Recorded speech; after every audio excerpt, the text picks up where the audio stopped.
A homeless boy breaks into a wealthy mansion searching for food, but what he uncovers is a dark secret, a woman chained in a hidden cellar. Will he risk everything to save her, or flee to protect himself? The chill of the New York night pressed against Jake's thin frame as he huddled under an old blanket, his back against a cracked brick wall. He had gotten used to the cold, the hunger, and the endless noise of the city. It wasn't always like this. Once, not too long ago, he had a home, a place where he didn't have to fight for every scrap of food or worry about the freezing wind cutting through him. His parents had died when he was 12. After the accident, he was sent to live with his aunt, a relative he barely knew. What little warmth that could have been found in family was snuffed out by her cruelty. She treated him like an outsider, reminding him daily that he was nothing more than an inconvenience. It wasn't long before the verbal abuse turned into neglect, and eventually Jake decided he'd had enough. He packed a small bag and left, choosing the uncertainty of the streets over the misery of his aunt's home. Now, 2 years later, Jake lived in the slums, tucked away from the towering skyline that gleamed above, far removed from the luxury and lights of Manhattan. His community was made up of those like him, forgotten souls from all corners of the world, each with their own story of loss. The alleyways were his refuge, but the streets were a battleground. Jake had learned to move quickly, to disappear when necessary. There were always dangers lurking, especially from Sam's gang. Sam was the king of the streets, recruiting kids for petty crimes, stealing, hustling, whatever kept his empire afloat. Jake had managed to avoid them so far, relying on his speed and wit. But that safety felt fragile, as if one wrong turn could see him fall into Sam's clutches. Tonight was colder than most, the biting air gnawing at his empty stomach. He hadn't eaten in 2 days, and the hunger was driving him to take a risk. He had been watching the Stephen family's mansion for a week now. It was an easy target, or at least it seemed that way. The house was massive, surrounded by a high iron fence, but Jake had noticed the patterns. The cars left every evening, the lights dimmed shortly after, and the mansion fell silent. His gut told him something wasn't right about the place, but the gnawing hunger overpowered his caution. He slipped through a gap in the fence and made his way to the back of the house. The kitchen window was open just enough for him to slide through. Jake's heart pounded as he landed softly inside. The warmth of the kitchen enveloped him, and for a moment he was overwhelmed by the smells. Fresh bread, roasted meat, a feast laid out on the counter. His mouth watered as he reached for a loaf of bread, but then he heard it. A cry. It was faint, but unmistakable, coming from somewhere deeper in the house. Instinctively, Jake froze. He should leave, take the food and run. But the sound of the crying drew him in.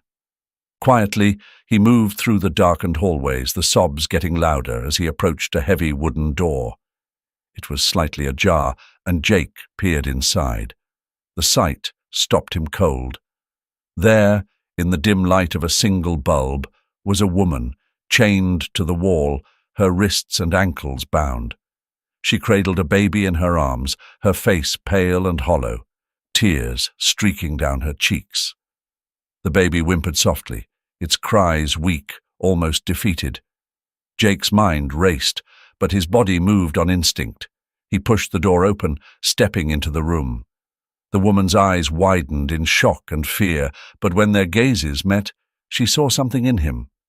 Perhaps desperation, perhaps hope. Jake asked in surprise, "Who are you?" "I'm Rose, please. Please save my daughter." Her voice was weak. "I'm gonna get you out of here," Jake whispered, his voice barely more than a breath. "Why you stay here?" Jake asked in a shaky voice. The woman Rose nodded weakly. "Please, hurry." Before he could even think of how to help, footsteps echoed down the hallway. Jake's heart raced. He had been discovered. There was no time to free Rose or the baby. He had to go now. "I'll come back for you," he promised, backing toward the door. "I swear." And with that, Jake turned and bolted. His feet barely touched the floor as he ran through the mansion, retracing his steps back to the kitchen. He scrambled out of the window and into the cold night, his breath visible in the frigid air as he sprinted away from the house. But the image of Rose and the baby stayed with him. He had to save them, no matter what it took. Jake's life had just gotten a whole lot more dangerous. Jake couldn't shake the image of Rose and the baby from his mind. Every time he closed his eyes, he saw her pale face, the desperation in her eyes, and the helpless child in her arms. The weight of his promise weighed heavily on him, pulling him down like an anchor. But how could he help them? He was just a kid, a homeless boy with no resources, no connections, and no plan. And worst of all, he didn't know who he could trust. The morning sun crept over the buildings as Jake wandered the streets. His usual paper route felt different today. Everything was different. The chill in the air, the scent of the damp city, and the distant noise of traffic. It all seemed disconnected from him. He moved on autopilot, tossing newspapers onto doorsteps, barely noticing the world around him. As he rounded the corner to drop off a paper at one of the local cafes, something caught his eye. A newspaper stand, its front page plastered with the bold headline, "Cathy Moore exposes another corrupt empire." Beneath the words, there was a picture of a woman with sharp features and intense eyes, her blonde hair tied back. Jake stopped in his tracks, staring at the image. He had heard of Cathy Moore, a journalist who had a reputation for uncovering the dirty secrets of powerful families. If anyone could help him, it would be her. He hesitated for a moment, the thought of approaching someone so important daunting. But then he remembered Rose, trapped in that basement, the baby's quiet cries echoing in his ears. He couldn't turn back now. His mind made up, Jake hurried to the Times building where Cathy worked. The building loomed large before him, with its glass windows reflecting the morning sky. Jake felt small, insignificant as he approached the entrance. Inside, he could see people rushing to and fro, the hum of conversation spilling out into the street.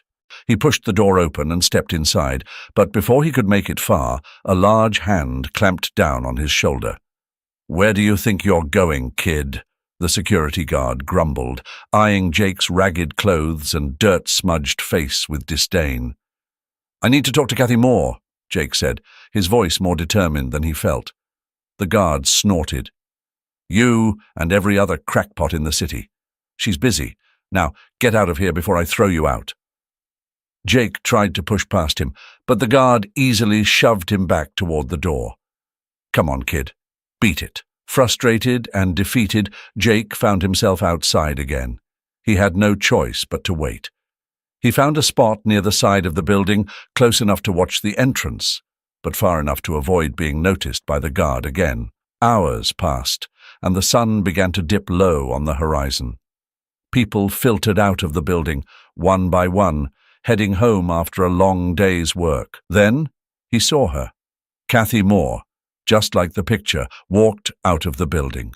Her blonde hair caught the last rays of the sun as she pulled a jacket tighter around her slim frame. Jake's heart raced, and before he could think, he jumped to his feet and shouted, "Cathy! Cathy Moore!" She glanced in his direction but kept walking, clearly uninterested in whatever a homeless boy had to say. Desperation clawed at Jake, and he shouted again, louder this time, "I know the Stevens secret!" That stopped her. Cathy froze, mid-step, her back still to him, before slowly turning around. Her eyes narrowed as she approached him. "What did you just say?" Jake swallowed hard. "I've been inside the Steven mansion. I saw something. Someone. There's a woman there. Her name's Rose. She's being kept prisoner. And there's a baby. Kathy's expression didn't change, but Jake could tell she was listening. You expect me to believe that? It's true, Jake insisted. I wouldn't lie about this. Rose Stevens? I've heard people say she went missing last year. Kathy's face twitched just a little, but it was enough for Jake to know he had her attention. Rose Stevens, she murmured, more to herself than to him. She took a step back, her gaze calculating. All right, kid, I'll hear you out. But if you're lying, this won't end well for you. Jake nodded, relieved. I'm not lying. Kathy crossed her arms, looking him over. Meet me tomorrow. We'll talk more then. As she turned and walked away, Jake felt a surge of hope. He wasn't alone in this anymore. The streets were quieter than usual, bathed in the dim glow of streetlights that flickered weakly against the cold night air. Jake stood at the corner, his back pressed against a brick wall, eyes scanning the shadows for any sign of movement. Despite Kathy's objections, Jake still decided to return to the Stevens mansion. The plan was simple: get in, gather proof of Rose's illegal captivity, and get out. But Jake knew better than to expect simplicity. In his pocket, he felt the reassuring weight of the small camera and recording device Kathy had given him. Both were old, but they would do the job if he moved quickly and quietly. He couldn't shake the sense of dread settling in his stomach, a knot of fear twisting tighter with each step he took toward the Steven mansion. Kathy had whispered before they split up. Be careful, Jake. Don't take any unnecessary risks. He nodded, though his heart pounded against his ribs like it wanted to break free. There was no turning back now. He had made a promise, and tonight was the night he intended to keep it. The fence surrounding the Steven mansion loomed before him. Jake exhaled sharply, slipping through the same gap in the iron bars he had used before. His footsteps were soundless against the grass, and the only noise was the distant hum of the city. As he approached the kitchen window he had entered before, his mind replayed the image of Rose, chained in the basement, clutching her child. It was that image that drove him forward. Jake lifted the window and crawled inside, landing softly on the kitchen floor. The house was as silent as a tomb. The air hung thick with unease, as if the walls themselves knew the secrets they concealed. He hesitated for a moment, listening. Nothing. He moved quickly through the familiar halls, his eyes adjusting to the darkness. His destination was clear: the basement. As he descended the narrow staircase, his pulse quickened, the darkness swallowing him whole. At the bottom, the dim light from the single bulb illuminated the figure of Rose, still chained, her eyes dull but alive with a spark of hope when she saw him. "You came back," Rose whispered, her voice barely audible. Jake nodded, moving swiftly to her side. He crouched down, pulling out the camera from his jacket. "We don't have much time," he muttered. "I need to get some proof. Pictures, recordings. We'll use them to get you out of here." Rose's voice trembled, though her tone held strength. "You need to know something," she said, eyes flickering toward the door. "I'm not just anyone. My name is Rose Steven. I was married to Victor Steven, the rightful heir to this family. Robert, his brother, murdered Victor and our son over a year ago. He locked me here to make sure I wouldn't interfere with his plans to take control of the Steven fortune." Jake paused, his hand frozen on the camera. He blinked at her, processing the weight of her words. "So, he's keeping you here to, what? Hide you? Make sure you don't talk?" Rose nodded, her eyes filled with a grief that made the air around them feel heavier. "If anyone finds out I'm alive, Robert's plan falls apart. That's why he'll do anything to keep me hidden, even kill us if he has to." Before Jake could respond, the sound of voices drifted down from above, growing louder. He motioned for Rose to stay quiet as they both listened. "Robert," said, "No loose ends," one of the voices said. "We take care of anyone who gets too close." Jake's hand tightened around the recorder in his pocket. His heart raced as he pressed record, capturing every word. But their luck ran out quickly. A sudden creak echoed through the basement, and both Jake and Rose turned toward the stairway. One of Robert's men stood there, eyes narrowing in on them like a predator catching sight of its prey. "You little rat," he growled, lunging toward Jake. Without thinking, Jake grabbed Rose's hand, pulling her toward the back of the basement. "Run!" he shouted, adrenaline kicking in as they sprinted down the narrow hallway, the heavy footsteps of their pursuer thundering behind them. Jake's mind raced as fast as his legs. There was no clear escape route, and the walls seemed to close in with every step. But he couldn't stop. Not now. Not when they were so close to freedom. The only thought pulsing through his mind as they bolted into the darkness was simple. Survive. Keep running. Don't let go. The darkness of the small room clung to Jake like a second skin. His hands were bound behind him, the cold metal biting into his wrists, and his breath came in short, uneven bursts. The only light came from a single bulb overhead, casting long shadows across the walls. Across from him sat Robert, his steely eyes studying Jake with a cold, calculating intensity. "Let's not waste time." Robert's voice was low but sharp, like a blade slicing through the still air. "What exactly were you after when you broke into my home?" Jake swallowed hard, his mind racing for a believable answer. "I was just trying to steal something," he lied, his voice steady despite the fear that churned inside him. "Valuables, that's all." Robert's lip curled into a smirk, clearly unconvinced. "You expect me to believe you risked your life sneaking into my house just for a few trinkets?" He leaned forward, his fingers tapping rhythmically on the table between them. "No, you know more than you're letting on. You found something, didn't you?"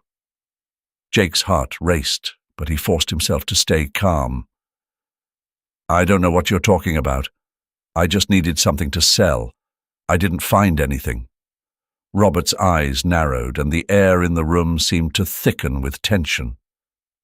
"You're lying," he said, his voice dangerously quiet. "And I don't have the patience for liars." Before Jake could respond, the door creaked open.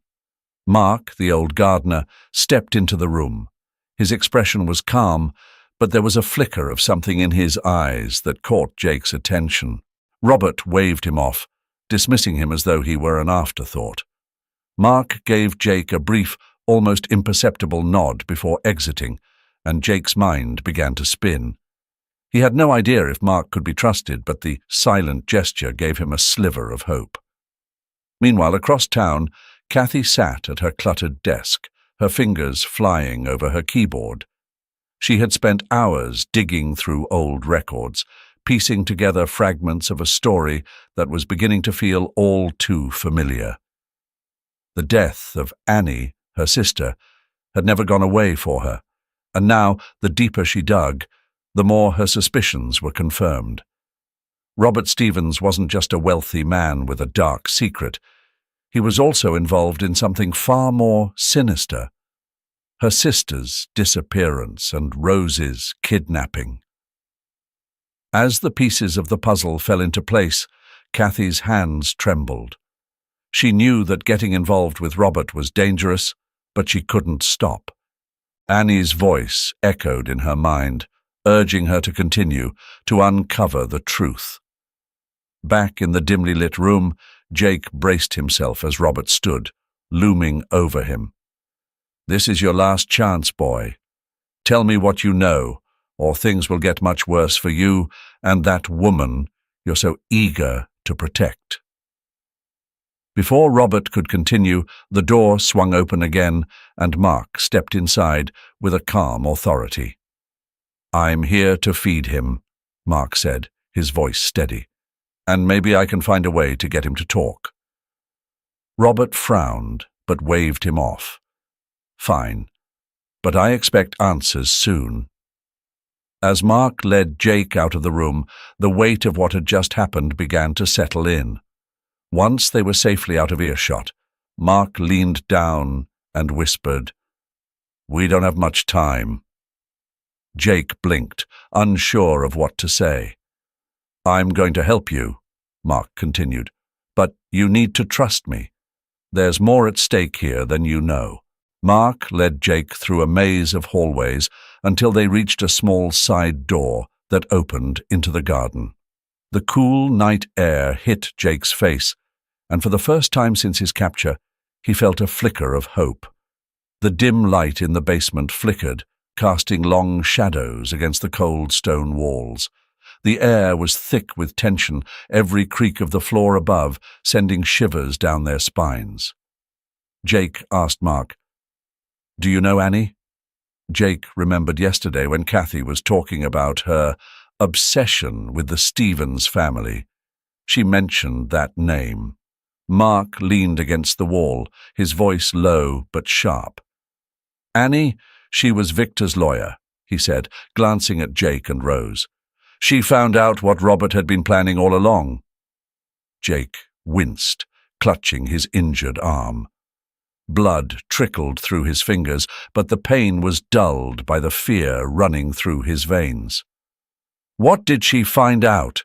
he asked, his voice hoarse from exhaustion. Mark's jaw tightened. Robert wasn't just after Victor's money. He planned to wipe out the entire family, making it look like a tragic accident. Annie got too close. She found the proof. But before she could expose him, Robert got to her. Rose's face, pale and weary, reflected the weight of Mark's words. Her arms tightened protectively around the baby, the little one stirring slightly in her grasp. "And now we're next," she whispered, her eyes darting nervously toward the basement door. "We need to get out of here." Mark nodded grimly. "They're coming. Robert's men are loyal to him. They'll do whatever it takes to stop us from leaving." The faint sound of footsteps echoed from above. They were getting closer. Jake tried to steady his breathing, his heart pounding in his chest. He knew they had to move, but every muscle in his body screamed with fatigue. "We can't fight them," he muttered. "Not like this." "No," Mark agreed, eyes narrowing as he listened to the footsteps. "But we can outsmart them." With that, Mark motioned toward a small, barely noticeable door hidden in the corner of the basement. It looked like it hadn't been used in years, dust and cobwebs clinging to its rusted hinges. "That leads to a tunnel under the mansion," Mark explained quietly. "We can slip out without them knowing, but—" He hesitated for a moment, his gaze lingering on Rose and Jake. "One of us needs to stay behind to buy time." Jake's head snapped up. "What? No, we stick together." "I'm not asking," Mark interrupted, his tone firm. "You need to get Rose and the baby out of here. I'll deal with them." The footsteps grew louder. Jake could hear the muffled voices now, Robert's men closing in on them. His mind raced. There had to be another way, but Mark's expression left no room for argument. Jake clenched his fists, his injured arm trembling under the pressure. "I can help." Mark shook his head. "You've done enough, Jake, more than anyone expected, but this is my fight." Before Jake could protest, Mark turned toward the door, pulling it open with a soft groan of rusted metal. "Go," he whispered urgently. "Take them and go." Rose's eyes shimmered with a mixture of gratitude and sorrow as she met Mark's gaze. "Thank you," she whispered, her voice barely audible. Mark gave a faint nod, his face hard but his eyes softening for just a moment. "Keep them safe," he said, his voice low and heavy. Jake swallowed hard, the lump in his throat growing as he helped Rose step through the narrow doorway, careful not to wake the baby. He glanced back one last time, his eyes meeting Mark's.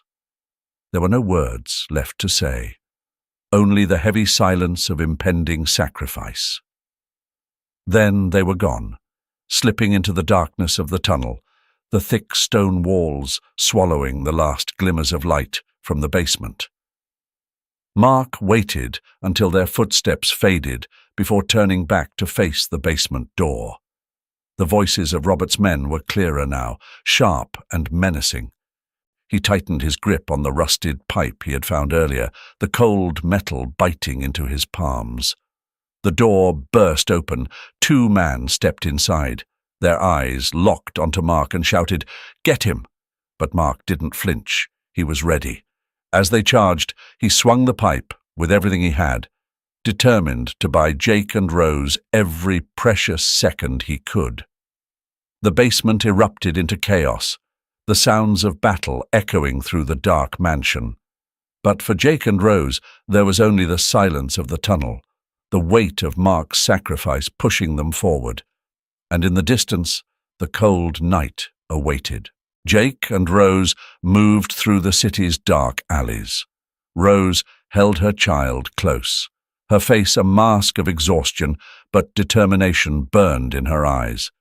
Jake led the way, navigating the familiar maze of backstreets, his mind racing with what lay ahead. They had escaped the mansion, but their troubles were far from over. Now they needed to find Kathy. She was the only one who could help them now. When they reached Kathy's small apartment on the edge of the city, Jake knocked quietly, glancing over his shoulder for any signs of danger. The door creaked open, and Kathy's sharp eyes peered through the gap. The moment she saw them, she stepped aside, letting them in without a word. "You made it out," Kathy whispered, her voice filled with equal parts relief and worry. "Sit down, both of you. We don't have much time." Rose, still clutching her baby, sank into a worn-out chair, her body trembling slightly. Jake leaned against the wall, arms crossed, trying to steady his own nerves. "We're in trouble," Jake said quietly. "Robert's not going to let this go." Kathy nodded grimly, pulling out a thick folder from a drawer. "I've been gathering evidence on Robert for months," she said, flipping through pages filled with photos, documents, and notes. "I have enough to expose him, but it's not going to be easy. He has friends in high places, connections in the government. We'll have to be extremely careful." Rose lifted her head, her voice steady but filled with a quiet rage. "2 years ago, Robert tried to kill my husband and son," she said. "He staged a car accident, made it look like a tragic mistake. Victor didn't survive, but what Robert didn't know was that I was pregnant at the time." Kathy's eyes flickered with shock, but she remained silent, listening as Rose continued. "Victor was supposed to leave everything to our family, his estate, his business. But if I had the baby, our child would inherit it all. Robert couldn't stand that. He needed the money and power for himself." Rose's voice wavered slightly, but she pressed on. "So he locked me away, used my daughter as leverage to force me to give up my claim. He kept me chained in that house, hidden, waiting for the right moment to finish what he started." Kathy gently asked, "What about Annie? My sister. Robert also harmed her." Rose didn't know what to say. She looked confused. "I'm so sorry." Kathy understood that answer. It was like a blow to her heart. And now she must strongly demand justice for her sister. Jake's fists tightened at his sides. Hearing Rose's story only deepened his hatred for Robert. He wanted to do something, anything, to make him pay for what he'd done. "We're going to take him down," Kathy said firmly, "but it won't be easy. We need to go public with this, and for that, we'll need someone credible. I've contacted Lincoln, a lawyer with a solid reputation. If we can get this in front of him, he can push it to the courts and the media. Once the story's out, Robert won't be able to hide. Rose nodded slowly. But Robert won't just let us walk away, she said softly. He'll come after us. Kathy sighed. I know. That's why we have to act quickly. The longer we wait, the more time he has to prepare. Jake looked between the two women. So what's the plan? We go to Lincoln first thing tomorrow, Kathy said, her eyes hard.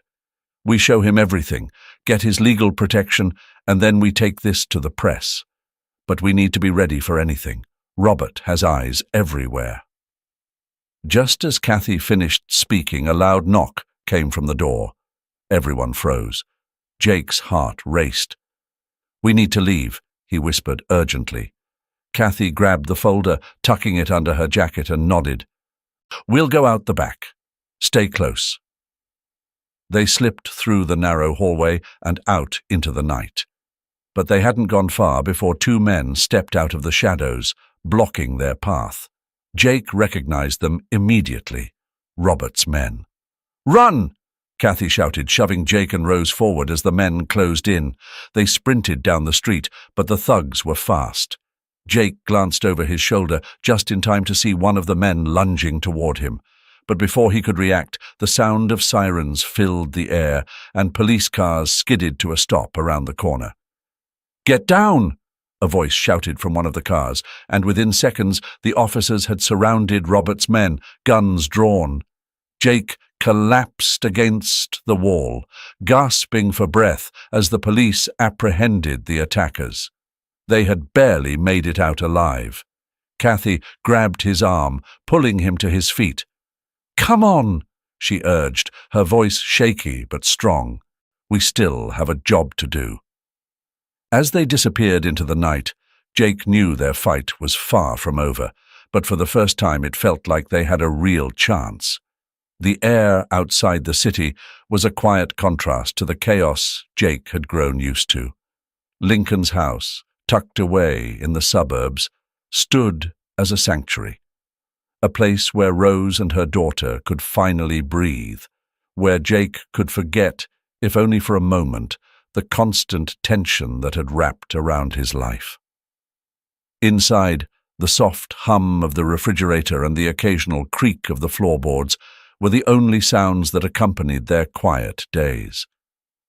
The first few days after they arrived, Rose barely spoke, her eyes distant and hollow, the trauma of her captivity still gripping her tightly. Jake noticed how she would sit by the window for hours, just staring, as if she still wasn't free. But Lincoln had insisted this place was safe, at least for now. You'll need time to heal, she had said, her voice calm but firm. And when the moment comes, we'll make sure Robert can never hurt you again. One afternoon, Rose sat in the corner of the living room, cradling Lily in her arms. Jake was on the floor, building a makeshift tower from whatever scraps of wood he could find. Lily giggled as the tower wobbled, her small hands clapping with delight. Jake flashed her a grin, his face softening, his usual guarded expression melting into something gentler. Rose couldn't help but smile, but beneath it a familiar ache stirred. Watching Jake with Lily was like watching a memory of her son, her real son, come back to life. Her boy had been about Jake's age when he was taken from her. She thought she had buried that pain long ago, but now it was resurfacing, drawn out by this boy who wasn't hers, but who, in some strange way, felt like he could be. The way Jake interacted with Lily, so patient, so kind, reminded Rose of how her son used to be with her. The grief had never faded. It had only settled, like a constant weight she learned to carry. Now, watching Jake, it was like the ghost of her son had returned, filling the room with bitter-sweet memories. Lily squealed in delight as the tower collapsed, and Jake let out a playful groan, starting over again. Rose's eyes filled with unshed tears, though she quickly blinked them away. She didn't want Jake to see her like this. Fragile. Broken. But in truth, seeing him with her daughter brought everything rushing back. She had once imagined this life for her own family, a home, a future, a place of warmth and safety. But those dreams had shattered, and now all that remained was the boy before her. Jake must have felt her gaze because he glanced up, his eyes meeting hers. There was a question in his expression, a quiet concern that made Rose's heart ache even more. He didn't say anything, but that was Jake's way. He didn't push, didn't pry. He just was, there when she needed him, silent when she didn't. "She loves you, you know," Rose said softly, breaking the silence. Her voice was steady, though inside her emotions churned. "Every time you come near her, she lights up, like she knows you're someone who'll protect her." Jake shrugged, clearly uncomfortable with the praise. "I just don't want her to be scared," he mumbled, focusing back on the scattered pieces of the tower. "You remind me of him," she whispered so quietly that Jake almost didn't hear her. He froze, his hands stilling as he looked up at her. "Who?" he asked, his voice barely above a whisper. "My son," Rose said, her eyes distant as she spoke. "He was your age, when I lost him." Jake didn't know how to respond. He shifted uncomfortably, his eyes darting to the floor, but he didn't move to speak. Rose didn't expect him to. She wasn't saying it for a response. She just needed him to know, in some unspoken way, that he wasn't just a boy who had stumbled into her life. He was a reminder of everything she had lost, and somehow of everything she had to fight for now. The days passed slowly, but quietly. While Jake and Rose found some semblance of peace in the countryside, Lincoln and Kathy were hard at work in the city. Lincoln had made it clear when he left them here. This was just a pause, a safe place to regroup while they gathered the pieces they needed to finally take Robert down. Lincoln had a plan, but it required time. Time to gather evidence, time to secure witnesses, time to make sure that when the moment came, Robert wouldn't be able to wriggle his way out of the charges they were building against him. Jake tried not to think about the trial too much. He knew it was coming, but for now, his focus was here, on Rose and Lily. The silence of the countryside felt almost unreal after everything they had been through, and he wasn't sure if he liked it or not, but he knew it wouldn't last forever. One afternoon, Lincoln arrived unannounced, his face stern but determined. Jake knew immediately that something had shifted. "It's time," Lincoln said, his voice firm but calm. He sat across from Rose, who straightened in her seat. "We have everything we need. Witnesses, evidence, all of it. We're ready to take Robert to court." Rose's hand tightened around Lily's small fingers, but she didn't flinch. "And we'll be safe?" Lincoln nodded. "We've made sure of it, but once we move forward, there's no going back." Jake, standing in the corner, felt the weight of Lincoln's words. They had been hiding long enough. Now, the real fight was about to begin. He looked at Rose, who met his gaze with a quiet strength. She had been through hell, and now it was time for them to make sure Robert paid for it. "Let's do it," Rose said softly, but there was no hesitation in her voice. The fight was on, and they were ready. The courtroom buzzed with an intensity that seemed to hang in the air, heavy and suffocating. Rows of people filled the benches, their eyes fixed on the figure standing at the defendant's table. Robert Stephen, once a man of immense wealth and power, now sat rigid, his face pale and drawn. His slick confidence had long drained away, replaced by a cold sweat as he faced the weight of the accusations brought against him. The trial, a national spectacle, was being broadcast live across the country, with millions tuning in to witness the final act of Robert's downfall. In the front row, Rose sat silently, her hands clenched tightly in her lap. Her face, once gaunt from months of captivity, had regained some color, but her eyes were still shadowed with the memories of all she had endured. Beside her, Jake sat stiffly, a quiet determination in his young face. He had grown over the months, not just physically, but emotionally, his resolve hardened by everything they had been through. Kathy, sitting next to Jake, her eyes filled with quiet fury, clutched a folder filled with evidence she had spent countless sleepless nights gathering, determined to see Robert punished for his crimes. The judge's gavel slammed against the wooden block, signaling the start of the final proceedings. The courtroom hushed instantly, the gravity of the moment settling over the room like a thick fog.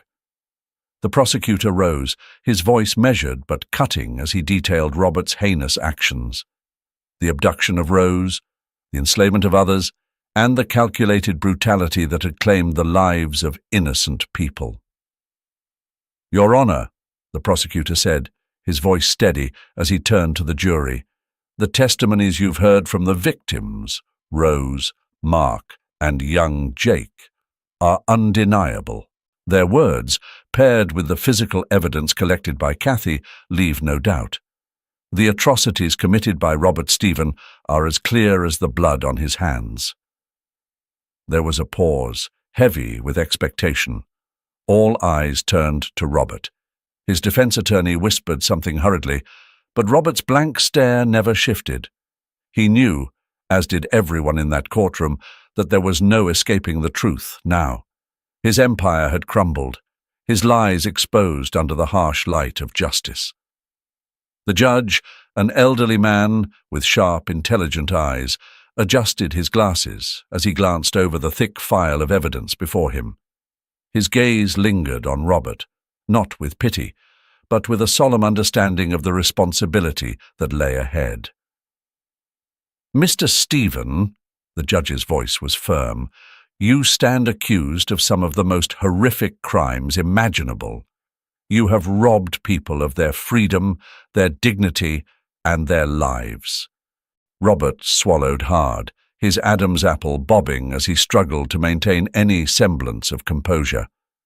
For a brief moment, his eyes flickered toward the side of the room where Rose sat. She met his gaze, but there was no fear left in her, only defiance. The judge leaned forward slightly, his expression grave. "This court has reviewed the evidence, heard the testimonies, and reached a decision." The room seemed to freeze in time. Jake's hands gripped the edge of the bench in front of him. Rose held her breath. Kathy's jaw clenched, every muscle in her body tense. "The court finds the defendant, Robert Stephen, guilty on all charges.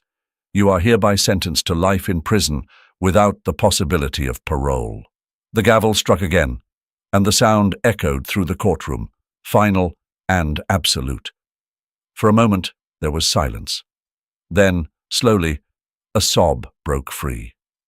Rose and Kathy, unable to contain the surge of emotion, buried their face in her hands. Tears streamed down their cheeks, not just tears of relief, but tears for all the lives shattered by Robert's cruelty.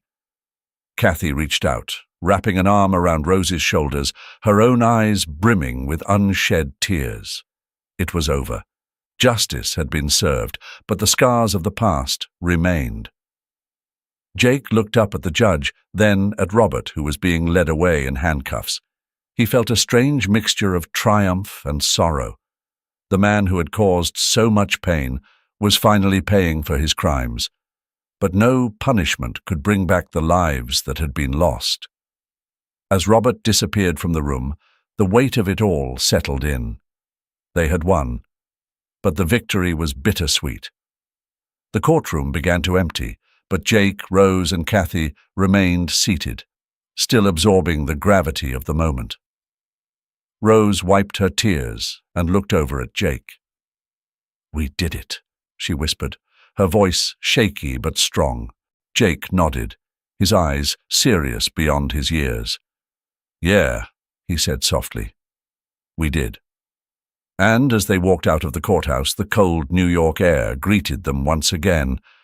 But this time, the weight on their shoulders felt just a little lighter. Justice, finally, had been served. The drive back to the Stephen mansion was quiet. Kathy sat in the front with the driver, her hands folded neatly in her lap. She'd become something of an unexpected friend to the family, an ally they hadn't seen coming.